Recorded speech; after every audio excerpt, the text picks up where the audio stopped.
बाबा वो लोग अली को लेकर चले गए। आप अपनी मालकन को खुश करने के लिए मेरे साथ ये सब कुछ जानबूझकर कर रही हैं। बाबा यहाँ टाइम जाया करने से बेहतर है हमें पुलिस को कॉल करनी चाहिए। बेटा पुलिस को कॉल करके मैं कोई गलती नहीं करना चाह रहा, समझ आई तुम्हें? पुलिस को कॉल करने से क्या गलती होगी बाबा?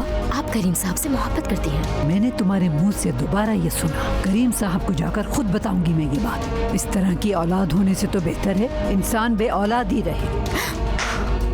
ये थप्पड़ तो मैं किसी बड़े से बात करने की तमीज सिखाएगा। अब अगर आपने मुझ पर हाथ उठाया, वादा करती हूँ कि आपको छोड़कर चली जाऊंगी मैं जानता हूँ कि करीम साहब पर भी जानलेवा हमला तुमने ही किया था। पेरेंट को मेरा सलाम कहना, चाहो तो मिलवा सकते हो मुझसे।